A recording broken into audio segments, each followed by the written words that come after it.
Welcome to Saltgrass, a show about how local communities can engage with the climate crisis at a grassroots level. My name is Ali Hanley. In this episode, I'm speaking with Rob Law, Executive Officer of the CVGA, or the Central Victorian Greenhouse Alliance. We're going to be talking today about alliances and collaborations between local councils, and I promise it's not as boring as it sounds. After years of careful and persistent efforts of the CVGA, they have been instrumental in helping over 13 councils in Victoria come together to commit to 10 years' worth of renewable energy purchasing and also the installation of electric vehicle charging stations to connect small towns to the ever-increasing cohort of EV drivers. You might remember Rob from the episode called Endgame, which came out in January of this year. Rob was working on a podcast with Kyla Brettel about climate. Rob has also been involved in the team that's been working locally to get our shire and region to zero net emissions. Also, interestingly, for those who've been following the show for a while, the CVGA was started over 20 years ago by another person you might recognise, Terry White. He was way back at the start of season 2. So look up those episodes if you're interested in any of those links. I'll put links to those episodes, obviously, in the podcast description and the show notes, and also on the website, saltgrasspodcast.com. The other thing about this episode is that I'm using it as a launching point for the next 4 episodes, which are going to be about a region that's a 5-hour drive north of Castlemaine, which is Mildura.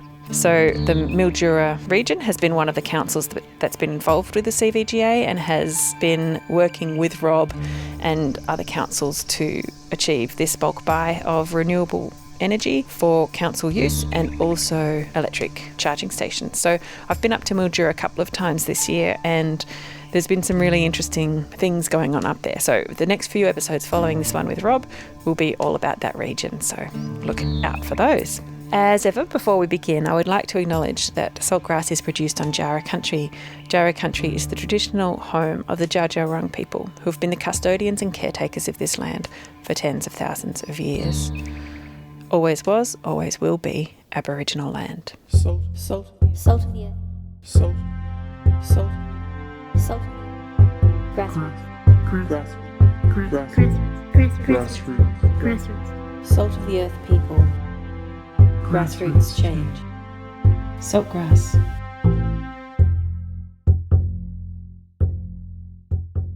Listen to all episodes of Saltgrass on your podcast app or at saltgrasspodcast.com.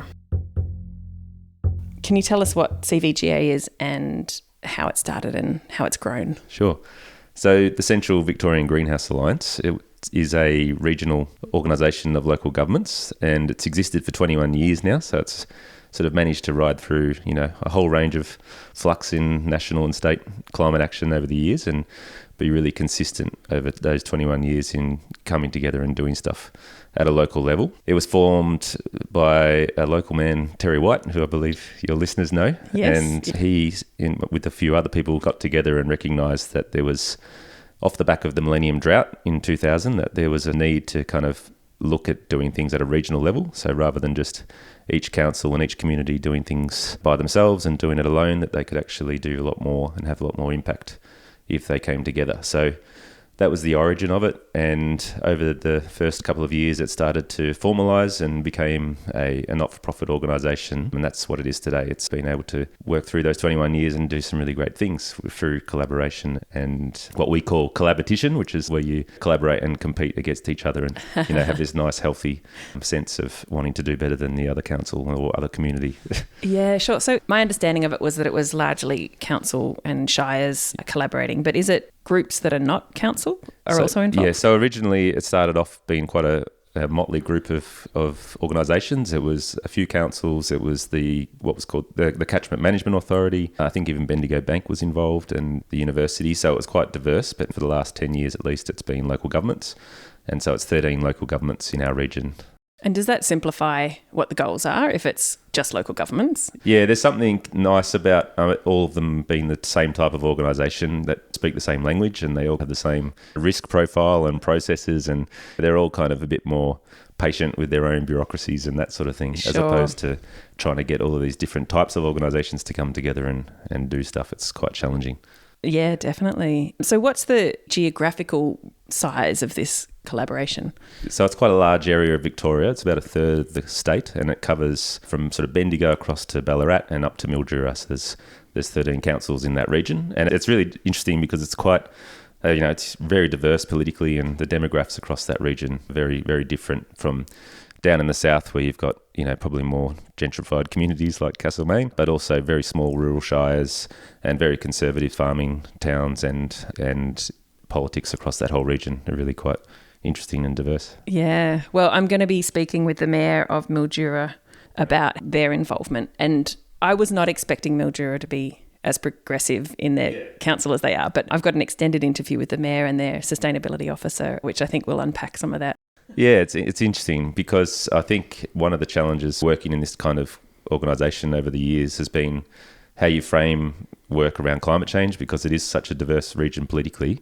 And I think one of the things that I really like about this model is that it manages to find that common ground across a very large region and a very diverse group of actors. And they might not all be on the same page in terms of climate change, but there's reasons why they're all involved in doing things together, whether it's because they support renewable energy or because they care about water. There's a whole range of different intersections that bring them there.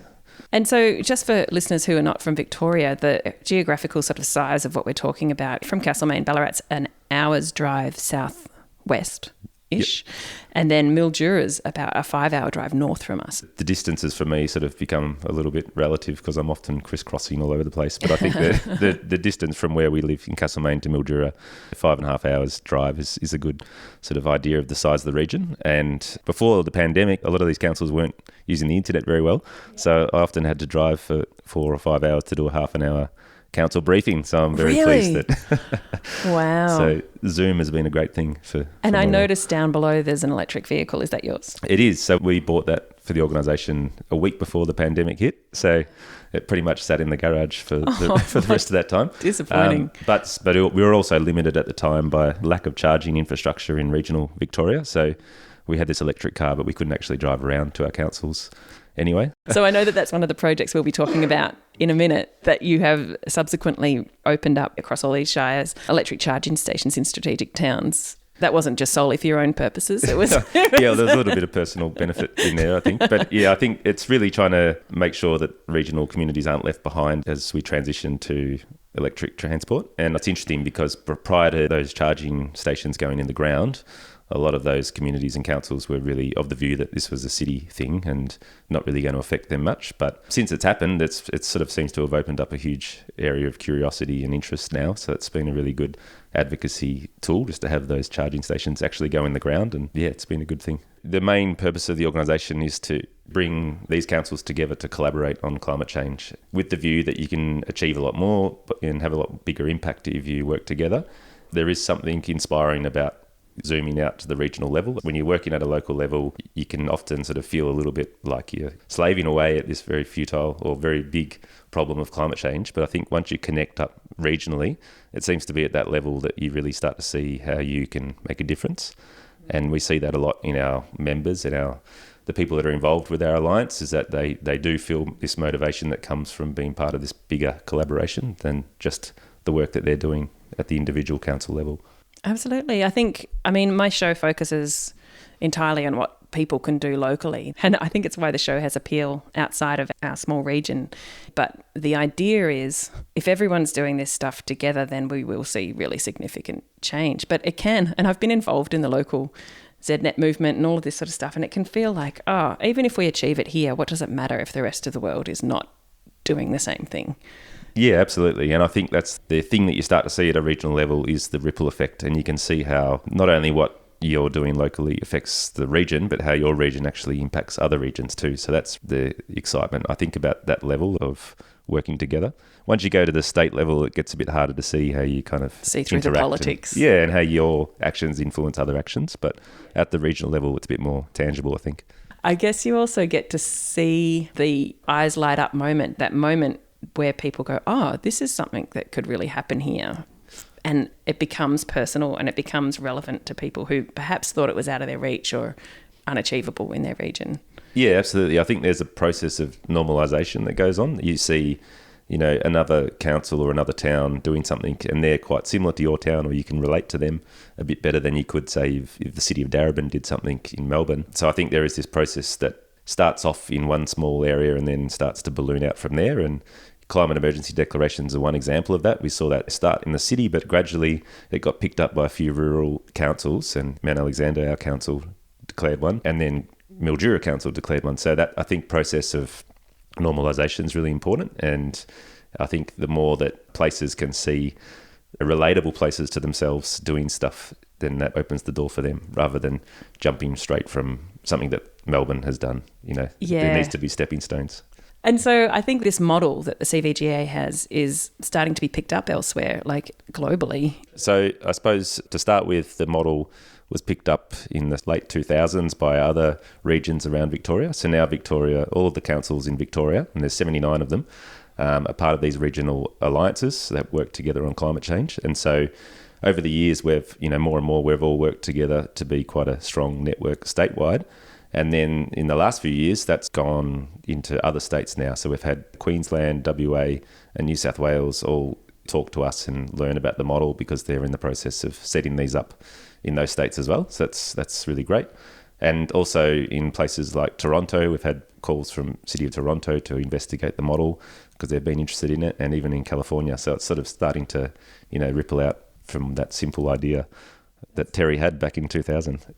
Isn't he great? It's interesting with Terry because he's been active for so long and he's still so passionate about making change happen. Yes, I know. It's remarkable. And how you manage to not just get frustrated at the pace of change. He is frustrated. He's frustrated, yeah. A lot of us are frustrated. Exactly, I know. But I think you also, amidst the frustration, you can also see how that momentum has grown over the years. And I think you've got to try to treat it a little bit like a game for your own sanity. You can start to see where you're winning and where you still got to go a fair way. But I think there's all these wins that are happening over the last few years, particularly, that are pretty inspiring and help you rise up from the depression of just watching what happens at a federal level. Or And I think it's also really worth recognising how far we've come. It can feel like nothing's happening, but actually seeds he planted 20 years ago. How long has it been? 21 years ago, are now bearing such wonderful fruit. That's that metaphor of the person who plants the tree but doesn't expect to sit under the shade. You kind of just one foot in front of the other and never really not sure where something's going to go. But I think it's nice to reflect on when something has really worked and led to much bigger things than you probably expected at the time. Yeah, that's great. So there's two things happening. We mentioned earlier the electric vehicle charging stations, but there's also a power group buy, basically. So I'll start with that one because that's been the most intense and exciting project for me over the years, because it's been going for about 6 years, this project, which is where all of the 46 councils have come together and basically entered into a 10-year contract for powering all of their facilities and their streetlights with 100% renewable energy. So that in itself is a complicated thing to explain of how that works, because it's not that they're all generating their own renewable energy on site. They've actually got a contract with a wind farm in Western Victoria, but there's a lot of background to getting to that point, and it's a lot bigger than them just buying green power off the shelf. It's sort of a commitment to renewable energy, and it's a form of divestment. They're ensuring that their money, is not going to any fossil fuel projects in the state, and it's also contributing to going beyond what the state and federal governments set for their own renewable energy targets. So it's an important thing to have got to, where all those councils have got 100% renewable electricity now. But, huge undertaking, huge collaboration. I think I counted back of the envelope, there's probably been about 4,000 decision makers involved in getting to that point. That's huge. And that's, really a result of all of these officers and councillors, but particularly officers working across the region, across the state on this project. And across 6 years. Yeah, across 6 years at different points in time. And I did countless councillor briefings over the years to try to get councils to say yes to this, and not just me, but all the officers doing all their own work to convince internally up the chain and through all those levels of council that this was something that was, safe, that was something that was going to save them money, perhaps. It was something that was, good for ratepayers, all the different ways they had to prosecute an argument to convince councils that are pretty risk averse to do something like this was huge. So it really was a huge collaboration, and it was led by City of Darebin Council in the end. So the alliances initiated it and facilitated it with all of the 46 councils, but Darebin Council were really important towards the end in doing all the work to get those contracts in place. So how did Darebin Council get involved? So they were part of they're part of the Northern Greenhouse Alliance in Melbourne, and so they're our neighbours. Basically, to the south. Yeah, they're our neighbours to the south in metropolitan Melbourne. Yeah. And so the alliances set up this working group of all of these officers to come together and talk about this idea. And over a couple of years, we formulated the plans of how we're going to do it. And then we needed a lead council to do the work. And Darebin put their hand up to employ an officer that would really drive it, who knew his stuff with the energy market. Hugh Butcher was his name, and really amazing asset to have someone like that. There's probably nothing more complicated in the world than the energy market, I don't think. And I think having someone that can navigate and explain and communicate that across, so many different levels of... So not only negotiate the deal with the power people, but also then convince all the councils to sign on. Yeah, that's right. And so is that an alliance of alliances? So that's... we do often say that, but it does feel a bit Lord of the Rings. It's there is the alliance of the alliances. During that process, we would do the work of working with our members who we knew better at a more local level to know how to frame the arguments and how to sort of talk to the councils. Yeah. So you'd go to a meeting in Darebin and talk about this bigger picture, the whole state, and then you'd go back to your individual councils and then talk to them as the representative of that. Yeah, and those officers would probably be involved at different points as well, but... the language that Darebin uses is very strong in climate emergency language. There's no way I would be using that language in some of our councils. So it was often making the case based on where I thought they were at. And that's the idea, is that you find where the common ground is and how people are going to say yes to something and not get turned off by language or identity politics. Absolutely. I think that's really important. And did you find that different councils needed the financial argument and others needed the... security argument or something? Like, was there... Yeah, I think, it really, those councils who had declared a climate emergency, it was fairly straightforward. Not always easy, but fairly straightforward because they might have had an internal commitment to be 100% renewable anyway. But those other councils where those things just didn't exist, it might have been around that they actually do like renewable energy because they're in a council that sees the benefit of large solar and wind. So, for example, Mildura has got massive solar farms going up. So for them, it makes renewable energy is an obvious. Absolutely, yeah, that's right. So they've seen a big benefit to their communities and council for that sort of transition. But yeah, in other cases, it was purely financial. It was sort of making the case that it would be the same cost as business as usual or slightly better, and reassuring them about all those risks. So. Because a lot of people, the old arguments still get trotted out that renewable energy isn't as reliable as the coal-fired burners that we're used to here, and that energy will flux too much and all of this sort of stuff. Yeah, that's right. You find yourself in really weird debates sometimes doing these councillor briefings. Like, I remember getting blamed. I did a presentation on this, I think it was at Swan Hill Council, and one of the councillors who's not there anymore blamed me for the recycling crisis in China, and I was sort of confused. Personally? As to, well, I didn't know how it was relevant at all to what I was talking about, but nor did I understand how I was responsible for something at that level. I guess people who are not that familiar with the breadth of all of the topics that come up around sustainability and climate then lump them all together and go, if you're talking to me about renewable energy, you must be also right across waste. Yeah, that's right. Yeah, that's the challenge of the language and the politics, particularly in Australia, is just how it's so attached to your identity. If you're talking about these things and you must be from the left, and you try to move beyond that is really hard. But I think it's another positive about this model is that, the alliance itself, the board is quite bipartisan. It's quite diverse politically.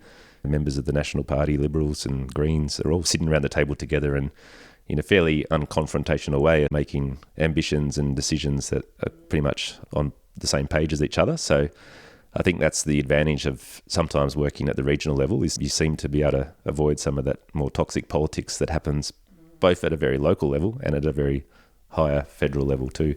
Yeah. Yeah. All right. So the power, just to clarify, that the power that we're talking about is not to households or businesses. It's purely what the council uses for their own use. And are councils starting to adopt things like electric vehicles in their fleets, things like that? Yeah, well, they are, but it's very slow. And I think it's slow because of the state of electric vehicles in Australia, and we can very much blame federal government for that and a little bit state governments. But I think for local councils, we're really trying to push this view that the transition's happening and they should start planning for it now, and that by 2030, at least 100% of their passenger vehicles, their light vehicles, will be electric, and then maybe by a few years later... For the council fleet. Yeah. And hopefully for the community for new sales, but there'll still be those people driving cars that haven't converted yet, but definitely for new sales and for councils, definitely. It's harder when you talk about the waste trucks and the heavy vehicles, but there's technologies that are coming and that are there, but it's just a slower transition, but hopefully not too slow. And a bigger investment, I would imagine, to replace those vehicles. Yeah. All right, so let's talk about the charging stations, and let's talk about where they've been installed and how strategic you were about which towns to put them in. I've already seen people charging their electric vehicles in Castlemaine, but let's talk about the map first. Well, maybe I'll talk about how it was when we started the project. Because when we started this, when we bought our electric car, for example, there was no charging options in our region. Just 2 years ago. Yeah. I mean, there were options, but you'd have to stay overnight to charge. So not very viable if you're doing a trip a few hours away. So basically, we wanted to address the fact that there was a lot of interest in charging in the cities, but definitely not in the regions, in regional Victoria. So we formed this group and we called the project Charging the Regions and put the word out, an expression of interest to councils right across the state. 55 councils joined in, which is pretty huge, to learn about what their role was in providing public charging infrastructure, because councils always question what's their role versus what's the private sector. And we thought that there was a very good argument that councils need to be, the ones out there creating this backbone infrastructure to really kickstart the EV transition, because it's a chicken and egg thing with range anxiety, and people don't want to buy an electric car if they think they can't leave the city. Yeah, well, I think Australia is such an interesting case for that, isn't it? Because we've got such big distances between our towns. Yeah. Range anxiety has been huge. That's it. I mean, range anxiety is price is a huge barrier, but range anxiety is number 2. Tesla have put in their own charging stations strategically for where they think their people want to go. And then there's other private people trying to mimic the highway system, but it's actually not linking the smaller towns. Yeah, that's right. And that's what we were trying to address, encouraging people off the main highway routes. And it's all well and good for Tesla drivers, but other EVs can use their chargers. So we wanted to make sure it was going to be putting in infrastructure that was for all types of cars, or as many types of EVs as possible.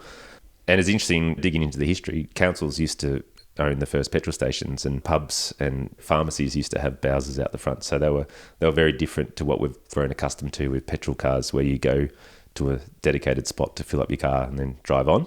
I think it's really trying to shift the way we think about charging. Is like you can put a charger anywhere effectively, so you may as well put them where people want to go and spend time, and hopefully that's not at a petrol station where you're forced to eat McDonald's or... You don't have many choices, do you? So we brought together a lot of councils under these co-benefits of regional tourism, of economic development, of sustainability and showing leadership, all those different things that they'd be interested in, and argued the case that they have a role to play, particularly in the first few years, and particularly in smaller towns where there's not a good business case for private companies to go and put them in the ground, when there's less than 1% of cars on our road are electric at the moment, so they don't get used a lot, but they will. And it's interesting because it is the chicken and egg thing, isn't it? As soon as you put them in, you're going to see people with EVs going, oh, I can go to that town now. Yeah, I will. Absolutely. Yeah, exactly. That's right. Yeah. I mean, I think it's like honeys to a bee when you open up the app and you see a little orange flag which indicates a fast charger.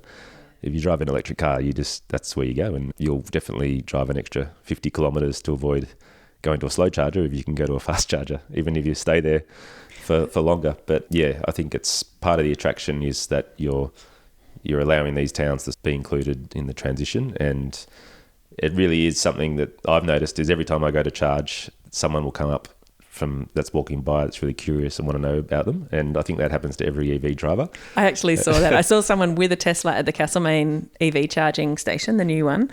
And he was there chatting, and he looked really like he's used to people coming up to talk to him. Right. Yeah, I think there's a certain excitement that EV drivers have in the early adopters that want to talk about it, so they're all happy to. But it's, the same questions you get asked over and over again. It's like, how long does it take you to charge? How much does it cost? How far you can go? And I guess the answer's pretty different depending on what type of car you've got. But typically, we're seeing people stop at these stations for half an hour. They usually pay about $10 for a top-up charge, and that might get them a few hundred kilometres. So it's still cheaper than petrol, isn't it? Oh yeah, vastly. And for us, I'll charge at home with my solar panels whenever I can, and that's free. And then just use those public chargers when I'm needing to. top up out on the road. It's interesting. I feel like Europe and America and Asia have adopted EVs so much faster than us. I feel like we're still having conversations that they've had 10 years ago. Yeah, absolutely. I think Norway's 100% electric vehicles now. I just read the other day. Really? So, yeah, which is remarkable. But they've started a lot earlier, and this is what I meant about really needing to squarely blame the federal government, because we have got very few models in Australia of electric cars. There's no real incentives for bringing down the upfront costs. And those countries waived the import tax fee and all of that sort of stuff to help people get those EVs. Yeah. So I think we don't have any vehicle emission standards in Australia, which really means that we're becoming a dumping ground for all of those polluting vehicles. And a classic case of that was in WA. I think they received a lot of the London cabs because London introduced those measures. And so we've ended up with these old inefficient petrol vehicles driving around our cities. But, I don't want to be too down and out about it. I think it's just something that you work through and try to encourage despite the federal government, and charging is one element of that. This is part of a whole big conversation about sustainable transport beyond electric cars. I think that's really important, not to lose focus that it's also about moving away from private car ownership as well, and moving away from car dependency, and even for small towns, trying to encourage electric bikes and walking and cycling.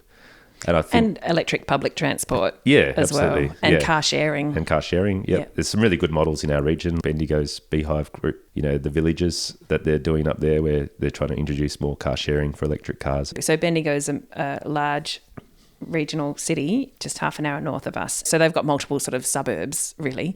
And so have they divided Bendigo up into villages as such? Yeah, it's early days, but they're basically creating this new platform, which is an ambitious alternative to Facebook, where it's really about creating a strong share economy.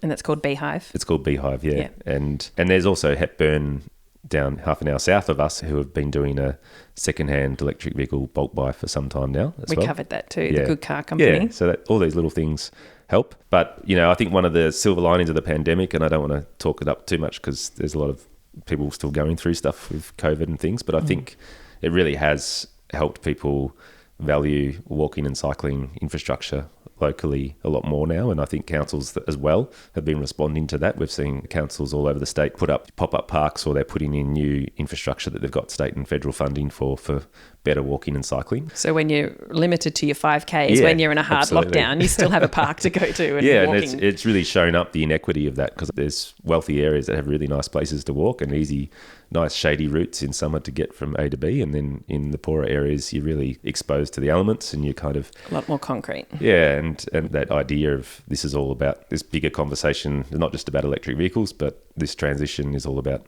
a whole bunch of other things. It's also about urban forests and what makes us happy and healthy, all these things that you need to do at a local level when you're planning.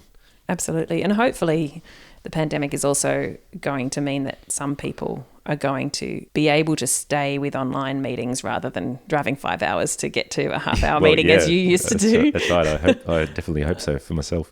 Yeah, I think definitely. And I think there's already a shift away from global conferences, and that idea of different professions needing to fly around the world for a 2-day conference is also something that was a huge emitter that's sort of been rethought. And well, people do. I mean, it's a great excuse for a holiday, isn't it? And it's tax deductible. So I mean, you miss out on a lot of those other intangible human interactions, but I suppose you can find them in other ways. So back to the EV charging rollout. Charging the Regions.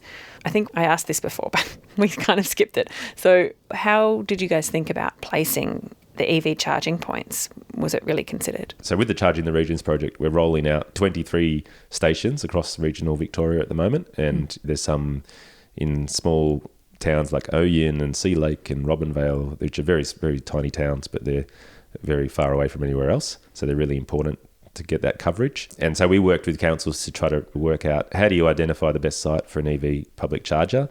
And there's a range of different criteria. You want it to be thinking about where it is in relation to other EV chargers, but you also want to make it visible. You want to make it close to amenities, public toilets and playgrounds if you can. And then there's a whole bunch of other considerations around the power of the site, etc. So there's a range of different criteria that councils have used to identify where to put these in the ground. And I think that's the value of working together, is that you can think more strategically about it being a network rather than just each council going ahead and putting something in themselves. We recently drove to Mildura and back, and we stopped at Witchy Proof. Yeah. And it's beautiful. It's like there's one street which is the main shopping centre. Boulevard. The boulevard.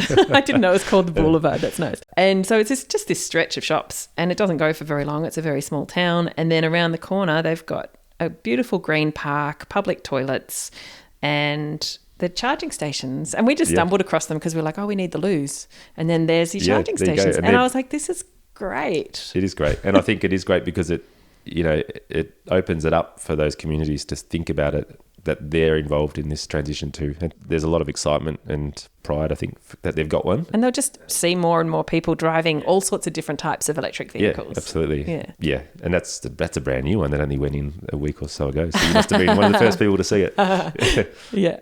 And how nice is that, if you're stopping, to not have to be in this concrete zone of a petrol station or a service station with fast food and not a green thing inside. Yeah, absolutely. But this EV charging stations, you've got this beautiful, even if you just sat in your car the whole time, you have a beautiful park to look at. You could go for a walk. You have the local shops, which are all very sweet and quaint and old school, proper small town shops. You know? Absolutely. Yeah. And it's nice. I think it's really nice.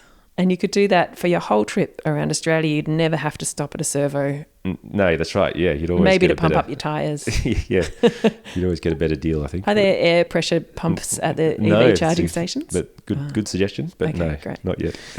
We'll work on that. Yeah.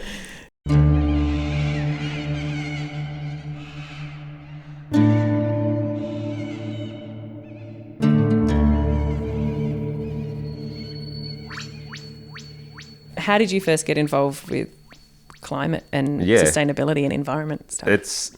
I don't know why I was thinking about this the other day, but I was. And there's two things that stick out for me. One was probably being my dad growing up. And my dad was an architect, but he was also really involved in the 70s and 80s in Australia in this native garden movement and moving away from agapanthus and exotic plants to valuing roses and geraniums, and valuing indigenous and native plants, and so he forced us to learn plant names in the back of the car on the way to school, and I was always contrary and rebelled against it, and I didn't want to learn these names. I didn't see the point because it's like, why am I learning European names for Australian plants? And anyway, was he talking about botanical names? So the Latin? Yeah. So, Coria alba, and we'd have to learn all these sort of, repeat them back to him. That's great. But I was laughing later on in life. I went to Tasmania and did a science degree in which I did botany and geography. And I'm like, damn, he's kind of won. He's he got you here there. I am learning plant names. The other thing was that I came out of doing a music degree in my early 20s and I was really kind of burnt out. It was a really intense time of introversion and spending a lot of time by myself.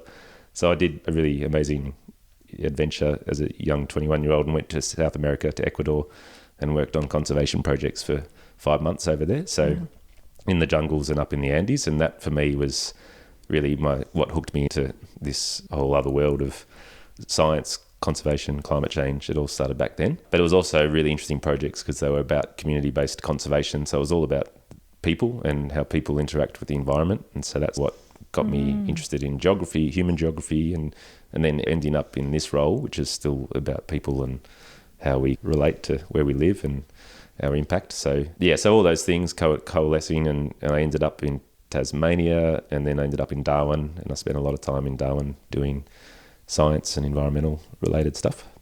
What sort of science was it? Pretty diverse. I was doing some very strange things in Darwin. One of the things about doing environmental science is you find yourself in really weird situations. I used to have to get up every morning and go off into the mangroves at 5 a.m. by myself with 2 dead birds on a stick. And I'd put them next to these dirigony nests, and then I'd sit there and I'd wait, and I'd had to do all these measurements about bird ecology that were pretty bizarre and pretty unusual. Yeah, right. But, mangroves became a real heart place for me. I really love mangroves now, and they're not very nice environments, and a lot of people would never go into them, let alone swampy, isn't it? Yeah, let alone value them. Yeah. There's mosquitoes, there's snakes, spiders, crocodiles. There's crocodiles. And I was always on this, smelling. And you're carrying these 2 dead birds. Yeah, that's right. And there's a smell that crocodiles have, so you really when I get that smell, you just sort of the adrenaline climatry. Yeah, get out of there. But so, what were you carrying the birds for? It's convoluted, but it's basically, it was a bird ecology, behavioural ecology project that looked at how much a bird would value their offspring versus themselves. Oh, really? So would they risk themselves to go back to their nest if there was a predator by their nest? So you put the dead bird near the nest to make the bird think that another bird's been killed near their nest. That they were about to get their bird's eggs.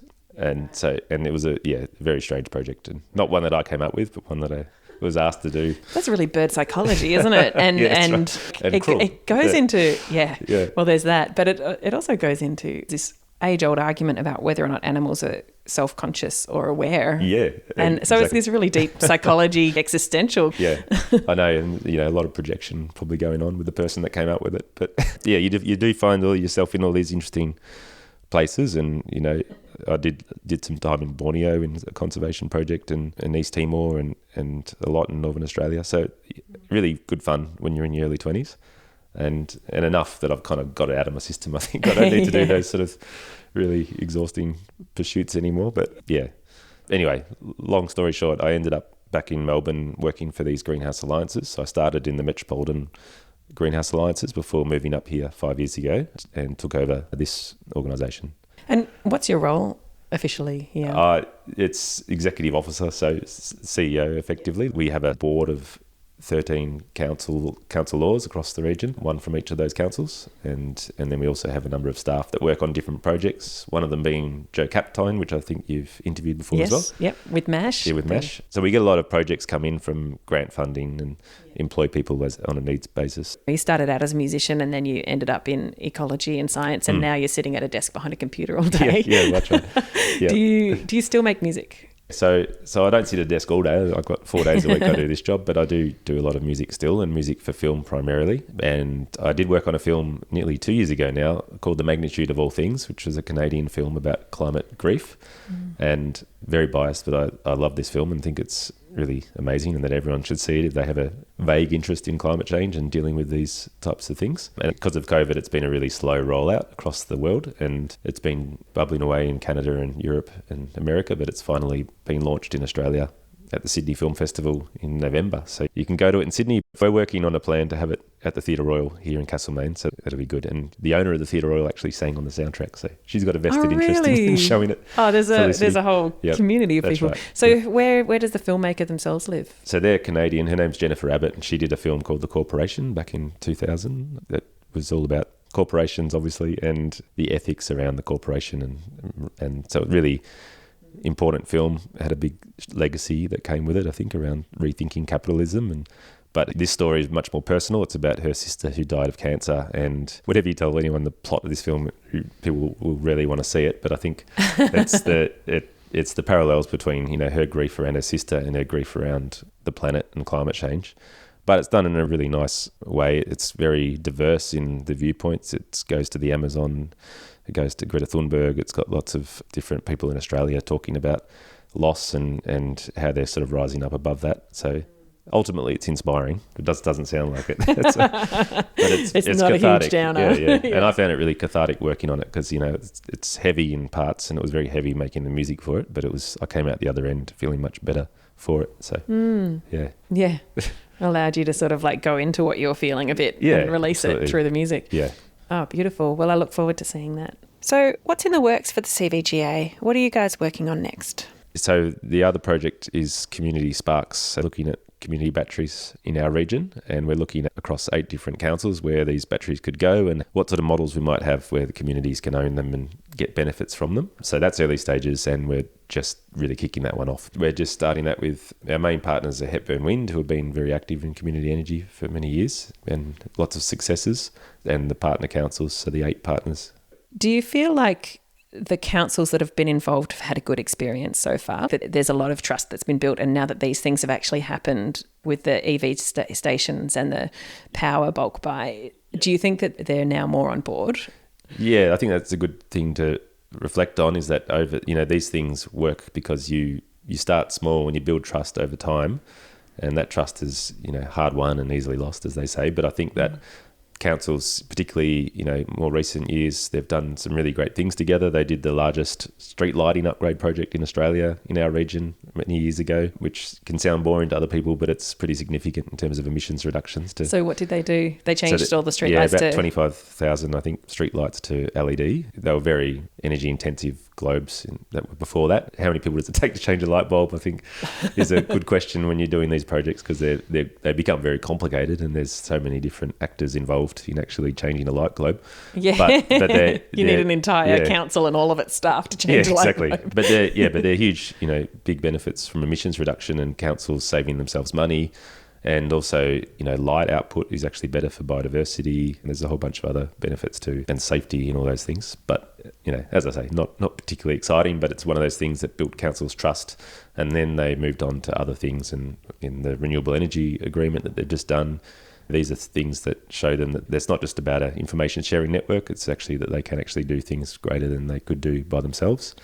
And so each time you kind of move on and you ask, what's the next big thing? And that's what everyone's sort of asking now. And a lot of that is still around councils' own emissions, I suppose, in that it's looking at getting off gas for all of the councils in the region and across the state. And that's, for big aquatic centres, that's really important to look at electrification of hot water services and things like that. Oh, yeah, whatever councils are using for energy and for heat and steam and kitchens everywhere. Yeah. Because really gas these days, a lot of people are still using gas heaters to heat the air, and they don't have electric split systems. And gas hot water and gas cooking appliances. That's really the three things people use gas for, isn't it? Yeah, and for councils, it's all the heating systems around the pools and aquatic centres, the big one, and then electrification of council transport and all of that, as well as all the other stuff that's really huge around adaptation, which we haven't really talked about, but it's thinking about councils really helping their communities protect against the risks of climate change, and that covers every aspect of what council does. And I think that's been a really big thing of what we try to do, is try to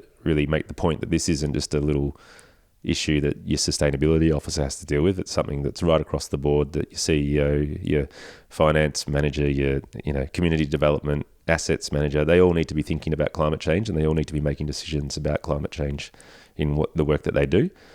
So we really try to help articulate that and make it tangible for them, that, okay, I'm managing these bridge upgrades, or I'm managing this library. How can I do that in a way that's going to be most resilient to hotter and dry conditions and more extreme weather? And flooding and all those things. So yeah. Yep. It's interesting, isn't it? The projections for our climate in this region are hotter and drier, but then simultaneously more flooding, because when the rains come, they're going to come in bigger dumps. Yep. Yeah. And I think, ultimately you can dumb down all the climate science to that, really. It's just that message. It's like the conditions are changing. It's going to be hotter and drier, but we're going to have more extreme weather, and need to be thinking about that in every decision we make. So I guess a lot of the work we do, is balancing focusing in on council's own operations, but also out in the community. And it's all well and good to help councils get to be carbon neutral, but they're a very small sliver of the overall pie for it. So of a shire footprint. Or a region, footprint. So we've been doing, a whole range of different programs over the years that address community emissions, and a lot of them has been on the energy sector. So we've been doing programs like MASH, which have been promoting solar across households and businesses for many years now. But we're finding that, particularly in our regional and rural networks, that the poles and wires can't handle all of this influx of solar into the streets. So it's creating lots of headaches, where households are being told that they can't send their excess solar back into the grid during the day. So there's a real need to address that problem. And one of the solutions for that that's emerging is this idea of community batteries or neighbourhood batteries, where the batteries sit on the street and either owned by the network, or they might be owned by the community themselves or a retailer. And they allow households to pump their energy out in the day when they're maybe at work in normal circumstances, not in COVID. And then when they come home, the battery discharges, and it creates that sort of localised energy bank, I suppose. So I think it's a really exciting area, because it gets away from this sort of haves and have-nots that we've seen with the energy transition, that if you can afford a solar and battery system, you might be better off down the track than someone who can't. Whereas this helps to create a bit more equity in the transition, and it opens up interesting models for benefit sharing and how you're going to value that energy that's coming out of the battery. Those who put the energy in, do they get anything more of a reward than those who don't? And these are all the sort of complexities that we need to work through. I don't know if this is just a rumour or how I heard it, but I heard something about the federal government looking to charge people for exporting electricity from their solar home rooftops. Yeah, so it's been a pretty difficult debate because it is so complicated, and these ideas have actually come out of more of the social services, people like St. Vincent de Paul, who have been campaigning for many years that there needs to be better equity in the solar transition, because from their viewpoint, those solar households have been highly subsidised with very high feed-in tariffs. And so from their point of view, there's a need to balance it out and actually charge those households when they aren't benefiting the grid. So historically, I guess for context, probably about 10 years ago, there were major subsidies to try and encourage people to get solar at all, because it was really expensive back then and people weren't convinced of the benefit. And so you A, got a discount on the installation, and B, quite high rates of return for anything that fed from your house to the grid.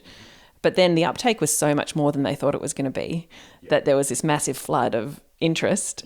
And then they cut the rate. So I was very lucky. I got in just before the rate dropped, but it went from like 66 cents per kilowatt hour that you fed into the grid was paid to me, to something like 20 cents or even less. And now it's even less than that. And now it's like 6 cents or something 6 cents minimum. per kilowatt hour. Like that. Yeah, so it's very... So they've been cutting it down. And initially, I mean, as with all things, I think the intention initially was really good, just to get more solar. We just needed to encourage the Australian populace to put solar on. But people wanted to. They really wanted to, because we know we're a sunny nation. And then when the uptake got huge, they just had to reel it in quickly. Yeah, so... But now we've got the opposite problem. Well, now we've got a problem now, which I think is worth solar households acknowledging too, is that not every electron from a solar panel is useful to the grid. Like, it's not always going to be the case that you're creating this energy that's renewable, so therefore it's inherently good. It's actually creating problems that yes, the network should have been working to address over the last 10 years, but they hadn't been.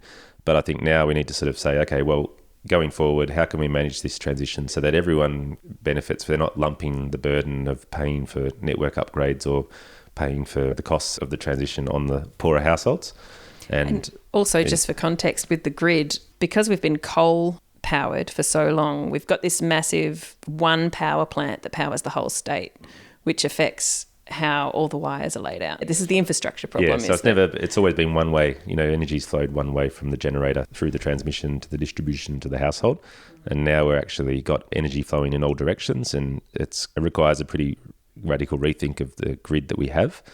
The grid itself is a public good. I see that even though it's privatised in Victoria, it's still something that is effectively, if it's designed well, it's a really important asset that we all have. So individually, all of us going off-grid as a way to stick it to the retailer or to the network, I don't think is the solution unless you live very fringe of grid. So this is about how do we design a future grid that is as local as possible, because there's lots of benefits in being able to be as self-sufficient as you can, I think, at a neighbourhood level.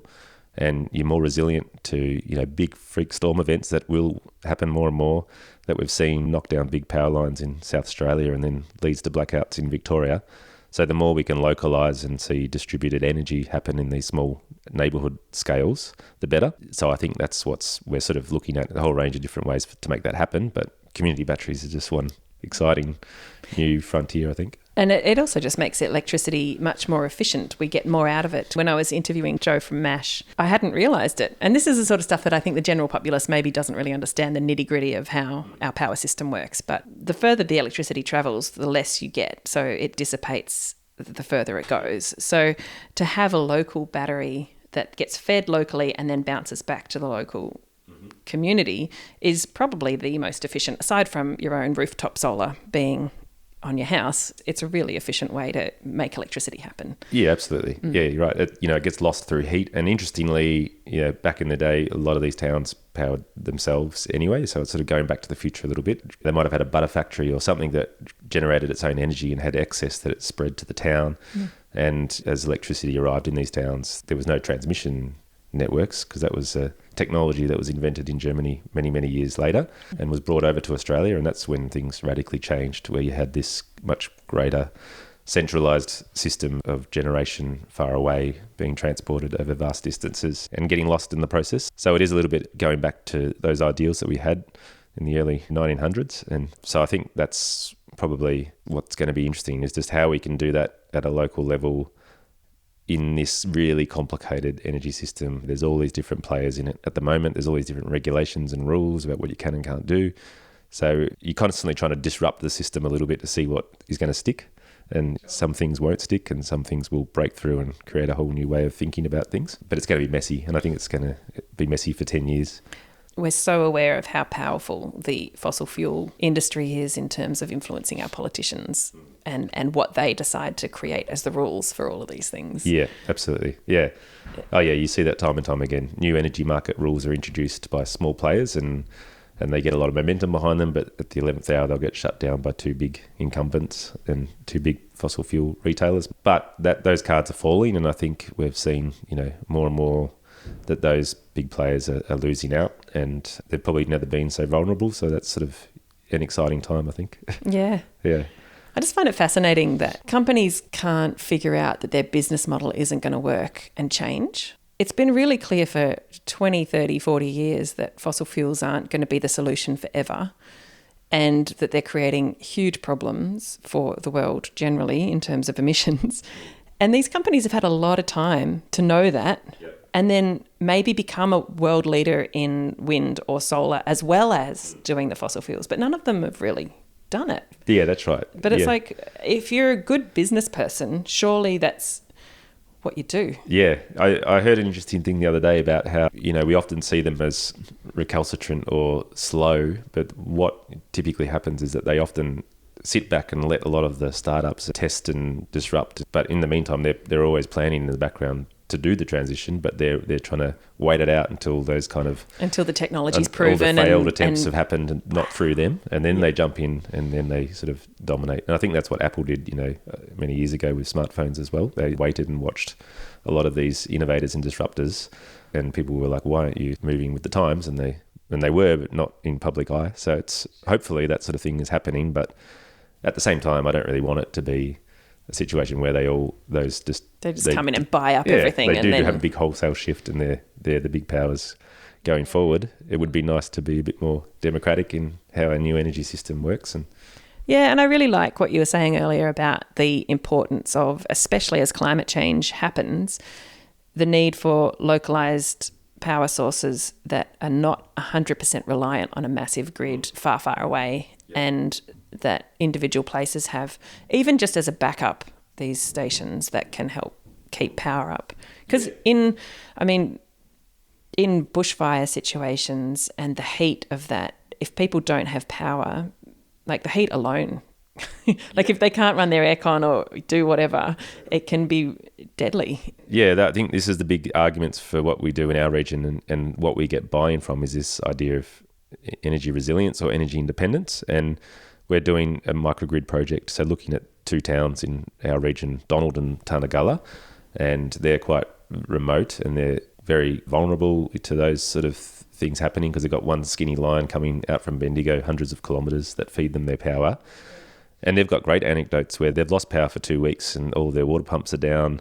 They're in a drought, they're in heat waves, they're in a high bushfire risk zone. So all of these ideas about being better adapted to climate change and more resilient to climate change, that's where it folds in and becomes part of the emissions reduction problem too, because you're trying to solve all these problems at once. And that's what's interesting about these localization of energy systems, is that it can tick all those boxes and hopefully be low carbon and more resilient as well.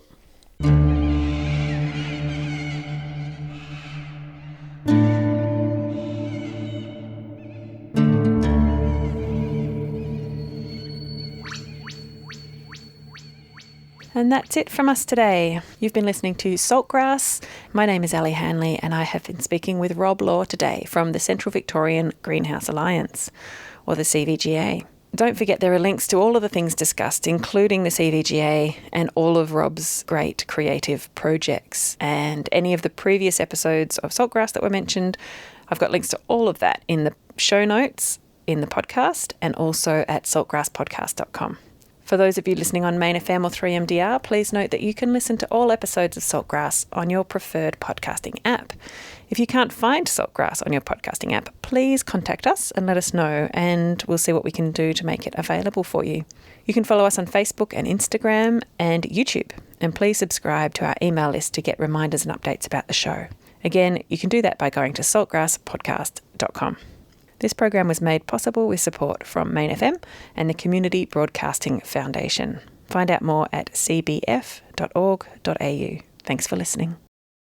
Salt of the earth. Salt of the earth. Grassroots.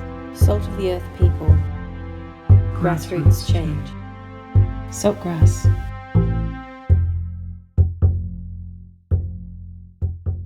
Listen to all episodes of Saltgrass on your podcast app or at saltgrasspodcast.com.